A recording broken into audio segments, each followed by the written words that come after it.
અત્યારે જે બાયલી વિસ્તારમાં જે ઘટના ઘટી હતી તેના જે 3 આરોપીઓ છે તેઓને અત્યારે તાલુકા પોલીસ સ્ટેશન ખાતે લાવવામાં આવ્યા છે અને અત્યારે જે તાલુકા પોલીસ સ્ટેશનની ટીમ છે તેમને સોંપવામાં આવ્યા છે અને જે આગળની કાયદેસરની કાર્યવાહી છે તે તાલુકા પોલીસ સ્ટેશન દ્વારા કરવામાં આવશે। હાલ જે રીતના આપ દ્રશ્યમાં જોઈ શકો છો કે જે પોલીસ કાફલો છે તે અહીંયા ખડકી દેવામાં આવ્યો છે અને જે 3 જે નરાધમો છે તેઓને અહીંયા તાલુકા પોલીસ સ્ટેશનમાં તેઓને સોંપવામાં આવી રહ્યા છે। તાલુકા પોલીસ સ્ટેશનની જે ટીમ છે તાલુકા પોલીસ સ્ટેશન જે એલસીબી હોય એસઓજી હોય તે ટીમો દ્વારા અહીંયાથી હવે તપાસ છે તે શરૂ કરશે ને જે આ 3 જેટલા નરાધમો છે તેઓને કડકમાં કડક સજા થાય તેવા પ્રકારના તમામ લોકો છે વડોદરા વાસીઓ છે તેઓ ઈચ્છી રહ્યા છે।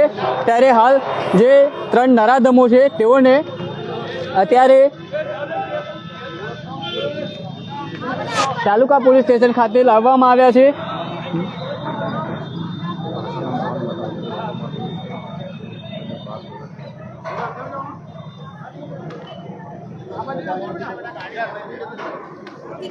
જી હાલ તાલુકા પોલીસ સ્ટેશન ખાતે અહીંયા લોકોમાં પણ એક રોષ જોવા મળી રહ્યો છે અને આપ જે તમામ જે અહીંયા તાલુકા પોલીસ સ્ટેશન હદ વિસ્તારની બહારના જે અમે આપણે દ્રશ્ય બતાવી રહ્યા છે સ્પાર્ક ટુડે ન્યૂઝના માધ્યમથી અમે આપને જે દ્રશ્ય બતાવી રહ્યા છે કે આ તમામ લોકો છે તેઓમાં પણ એક રોષ છે ને તેઓ પણ ક્યાંક ને ક્યાંક એક આશા કરી રહ્યા છે, તેઓમાં પણ એક નારાજગી છે કે બાયલી વિસ્તારમાં જે 16 વર્ષની સગીરા પર જે દુષ્કર્મનો જે આરોપીઓ છે તેઓ અત્યારે તાલુકા પોલીસ સ્ટેશન ખાતે લાવવામાં આવ્યા છે અને તમામ જે લોકો છે તેઓ માંગ કરી રહ્યા છે કે આરોપીઓને જે સખ્તમાં સખ્ત સજા થવી જોઈએ અને તે જ માંગ સાથે અત્યારે જે આરોપીઓ છે તે અહીંયા તાલુકા પોલીસ સ્ટેશન હદ ખાતે લાવી દેવામાં આવ્યા છે અને તાલુકા પોલીસ સ્ટેશનની જે ટીમ છે તેમના દ્વારા જે આગળની તજવીજ છે તે હાથ ધરવામાં આવશે। કોર્ટમાં જે આરોપીઓને હાજર કરવામાં આવશે ત્યારબાદ તેઓને રિકન્સ્ટ્રક્શન પણ કરવામાં આવશે અને જે તમામ લોકો છે તેઓ પણ અત્યારે અહીંયા તાલુકા પોલીસ સ્ટેશનની બહાર આવી પહોંચ્યા છે અને જે અહીંયા તાલુકા પોલીસ સ્ટેશનનો ગેટ છે ત્યાં પણ ચુસ્ત પોલીસ બંદોબસ્ત છે તે ખડકી દેવામાં આવ્યો છે।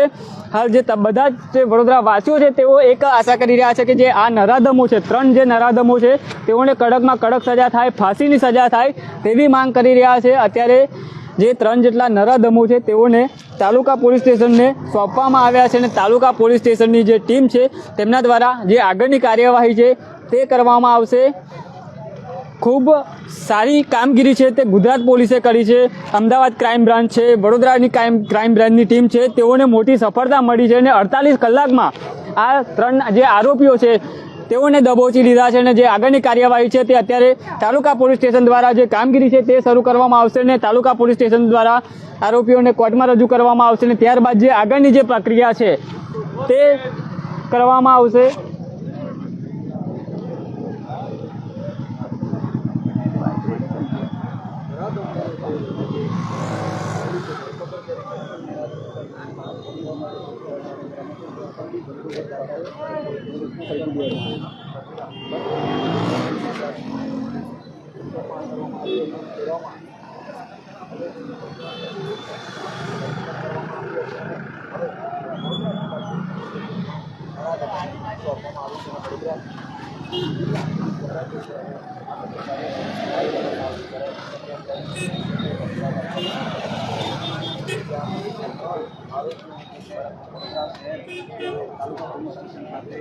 હાલ વડોદરા શહેરના જે બાયલી વિસ્તારમાં જે વડોદરા શહેર એક સંસ્કારી નગરી કહેવાય છે અને સંસ્કારી નગરીના જે બાયલી વિસ્તારમાં જે આગ ઘટના ઘટી છે, પ્રથમવાર જે આગ ઘટના ઘટી છે તેને લઈને બાયલી વિસ્તારના જે લોકોમાં છે પણ તેઓ એક રોષ જોવા મળી રહ્યો છે। તમામ લોકો છે તે અત્યારે રોડ પર આવ્યા છે અને તેઓ તમામ જે આ લોકો છે તેઓ ઈચ્છી રહ્યા છે કે જે આ નરાધમો છે તેઓને કડકમાં કડક સજા થાય, ફાંસીની સજા થાય તેવી માંગ તેઓ દ્વારા કરવામાં આવી રહી છે।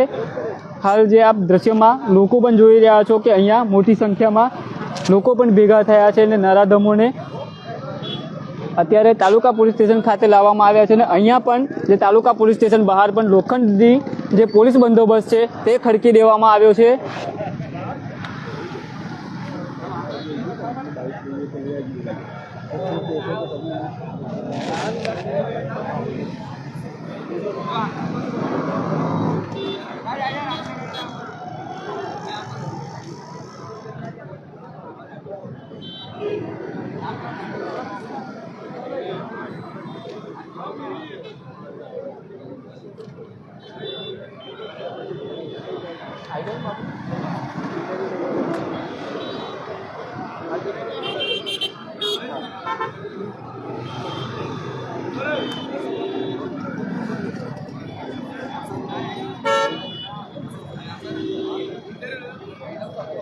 હાલ જે બહારી વિસ્તારના જે લોકોમાં પણ એક રોષ જોવા મળી રહ્યો છે. અત્યારે તાલુકા પોલીસ સ્ટેશન ખાતે જે 3 જે નરાધમો છે તેઓને લાવી દેવામાં આવ્યા છે. શું આશા રાખી રહ્યા છો, કેવી સજા થવી જોઈએ? સજા તો હવે સાંભળો કે જે કસાબને ફાંસીની સજા આપવામાં બી આજ ગુજરાત સરકારને આખા ભારત સરકારે લગભગ 5 વર્ષ લગાવ્યા, પણ આને બી અમને નહીં લાગતું કે સજા મળે. કે હવે આ લોકો 2-4 દિવસ માર લેશે, પોલીસવાળા કબૂલી લેશે, કબૂલ એટલે પોલીસવાળા જીવનમાં મારતા નહીં. એમને જે સર્વિસ કરવા છે પોલીસવાળા 4 દિવસ પહેલાં સર્વિસ કરી, 4 દિવસ પહેલાં આ લોકો આરોપીઓ પકડાઈ ગયા હતા. અમને માહિતી પાક્કી છે. અને જે કામ પોલીસવાળા કરે સરાહનીય કામ છે. ક્રાઇમ બ્રાન્ચ અને જે તાલુકા પોલીસ સ્ટેશનની જે કામગીરી હતી એ કામગીરી એકદમ સરાહનીય છે. એ લોકોના લગભગ જે દિવસે જે આ કાંડ થયો એ દિવસે સવારના સુધી આ લોકો બધાને ઉચકી લેવામાં આવ્યા હતા. પોલીસનો નિયમ છે કે તાત્કાલિક મીડિયાની સામે ના લાવી શકે, પ્રેસ કોન્ફરન્સ ના કરી શકે. આ લોકોને જે સર્વિસ કરવી હતી, કારણ કે જો અત્યારે એ લોકો ડાયરેક્ટ કોર્ટમાં હાજર કરે તો 2 દિવસમાં કોર્ટ એવું જ કહે છે કે ભાઈ 1 દિવસ રિમાન્ડ, એટલે પોલીસવાળા એમને મારી ના શકે. જે સર્વિસ કરવાની હતી ગૃહમંત્રી સાહેબે જે રીતે કીધેલું કે કાયદામાં રહેશો તો જીવતા રહેશો, બાકી કાયદાને બહાર જશો તો યુપી બિહારમાં જઈને બી ફાયરિંગ થશે ને એન્કાઉન્ટર બી થશે. અત્યારે જેટલી બી વડોદરા શહેરમાં જેટલી બી સાઇટ છે વડોદરા શહેરમાં, આજે હું દરેક બિલ્ડરને કહેવા માંગુ, પોલીસ કમિશનર કહેવા, હર્ષ સંઘવીશ્રીને બી કહેવા માંગુ કે જેટલા બી અમારા TPX-થી 5માં એટલે કે ભાયલીથી સેવા સુધી જેટલી બી સાઇટ છે, હું જાતે મને ખબર છે કે આ લોકોને જ્યારે કોરોના ટાઈમ પર આ લોકોને જ્યારે જવું હતું રિટર્ન બિહાર યુપી, ત્યારે આ લોકોની ટિકિટ મેં કરાવ્યા પર એમાંથી ટોટલી 80% લોકો મુસ્લિમ હતા, એક પણ ગુજરાતી નહોતા, એક પણ હિન્દુ નહોતા. એટલે મને ખબર છે કે જે બી લોકો અહીંયા આવે છે એ બધા અપરાધી નહીં હોતા. લગભગ આ લોકો 70% બધા વોન્ટેડ લોકો છે. એ લોકો તેથી બચવા માટે ગુજરાતમાં આવતા હોય છે અને આ તે બિલ્ડર લોકો ત્યાં સાઈડમાં કામ કરતા હોય છે. એટલે સૌથી પહેલાં આ લોકો પોલીસવાળાએ દરેક જણને આધાર કાર્ડ ચેક કરવું જોઈએ. વડોદરા ગુજરાત પોલીસ અને યુપી કે બિહારની પોલીસ આ લોકોએ કન્ફર્મ કર્યું કે ભાઈ આ તમારા ત્યાં આરોપી છે. જો ત્યાંના આરોપી ના હોય તો અહીં મૂકવા જોઈએ. બાકી જે ત્યાં ચોરી લૂંટ ધાડ જે થાય છે, આજે આખા ગુજરાતમાં ગામે ગામ લોકો દંડા લઈને એટલા માટે બેસવું પડે કે આ જે બહારના યુપી બિહારના આવ્યા છે એ લોકો બધા વાંઢા જ હોય છે. એક પણ મેરિટ લોકો નહીં આવતા, બધા વાંઢા જ આવતા. 2 વર્ષ અહીં પડી રહે છે. એ લોકોનો ધંધો એક જ હોય કે દેશી દારૂ પીવાનું, ફરવાનું અને રાત પડે એટલે ચોરીઓ કરવાનું અને સવાર 4 વાગ્યા પહેલાં પોતપોતાના ત્યાં સાઈડ પર જઈને સૂઈ જવાનું. એટલે એક જ કે જે લોકોએ બળાત્કાર કર્યો છે અમે સજા આપવા જ આવ્યા છે. આ તો પોલીસવાળા ઠીક છે કે હતા એટલે, બાકી જો ના આવત ને તો સૌરભ પટેલ જે હતા ગૃહ મિનિસ્ટર એના કરતાં મોટો કાંડ કરવા જ હું આવ્યો હતો. આ તો એક બચી ગયા, પણ બચ્યા નહીં. 2 દિવસ તો પોલીસ સ્ટેશનના કસ્ટડીમાં છે. જોઈશો અહીંથી કઈ રીતે નીકળે છે. શું આશા રાખી રહ્યા છો, કેવી સજા થવી જોઈએ? કોર્ટ તો કંઈ સજા નહીં કરવાની ભાઈ, કોર્ટ તો આ લોકોને છોડી જ દેવાની છે. કોર્ટ બહુ તો જેલમાં રાખશે 2 મહિના, 4 મહિના, 6 મહિના, પછી ગમે ત્યારે લોકો જામીન થતાં પછી આ લોકો સીધા યુપી બિહાર ભાગી જશે.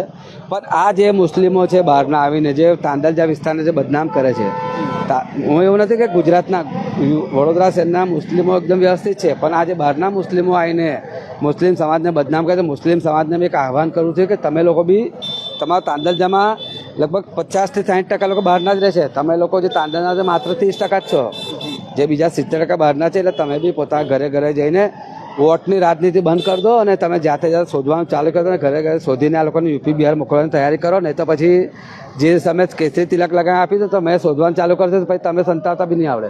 જી ચોક્કસથી દર્શક મિત્રો, અહીંયા જે બહારના પણ દ્રશ્ય છે તે તમે જોઈ શકો છો કે મોટી સંખ્યામાં જે અહીંયા લોકો છે તેઓ પણ અહીંયા પહોંચ્યા છે અને તમામ જે લોકો છે તે આરોપીઓને જોવા માટે આવ્યા હતા અને જે તાલુકા પોલીસ સ્ટેશન ખાતે અત્યારે અહીંયા લાવી દીધા છે. દાદા, ભાયલી વિસ્તારમાં ખૂબ દુઃખદ જે ઘટના ઘટી હતી, આરોપીઓને પણ અહીંયા આવ્યા છે, શું કરશું?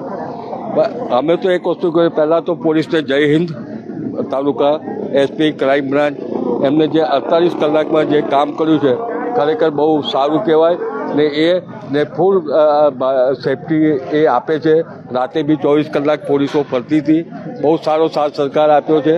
અમે તો ન્યાયની એવું છે કે ભાઈ અમને ફાંસીની સજા થવી જોઈએ. હા, અને બને એટલું જલ્દી થવું જોઈએ. જી દર્શક મિત્રો, તમામ લોકો છે તે અહીંના ફાંસીની સજા થવી જોઈએ તે જ માંગ કરી રહ્યા છે. શું કહેશો, અત્યારે ક્રાઇમ બ્રાન્ચે તાલુકા પોલીસ સ્ટેશનને આરોપીઓ સોંપ્યા છે? હા, તો અત્યારે એમની કાર્યવાહી ચાલુ થશે અને એમને વહેલામાં વહેલી ફાંસીની સજા થાય એવું આપણે માગણી કરીએ છીએ. અને આ જે પોલીસે જે આ કાર્ય કર્યું છે 48 કલાકમાં જે આરોપીઓને પકડ્યા છે એમને બધાય પાત્ર છે. એમને આખી રાત ઉજાગરો કરીને આ જે કામ કર્યું છે એ બહુ સારું ને અમને ખરેખર આ નરાધમોને ફાંસી આપવી જોઈએ. જી દર્શક મિત્રો, તમામ લોકો છે તે એક જ ઈચ્છી રહ્યા છે કે જે આ નરાધમો છે તેઓને કડકમાં કડક સજા થાય અને તમામ લોકો છે તે ફાંસીની માંગ કરી રહ્યા છે. હાલ જે રીતના વડોદરા શહેરની જે સંસ્કારી નગરીમાં જે શર્મસાર કરતી ઘટના છે તે ભયલી વિસ્તારમાં બની હતી, તેને લઈને અત્યારે જે રોડ પરના જે દ્રશ્યો જોયા છે કે તમામ જે અહીંયા લોકો છે તે રોડ પર આવી પહોંચ્યા છે અને રોડ પરથી તેઓ માંગ કરી રહ્યા છે કે તંત્ર દ્વારા આ લોકોને જે ફાંસીની સજામાં આપવામાં આવે, જેથી કરીને ફરી ક્યારે આવો બનાવ કરતા લોકો છે તે 10 વાર વિચારે. કેમેરામેન રાજ દુબે સાથે હું Ravi Sindha, spark today news, Vadodara.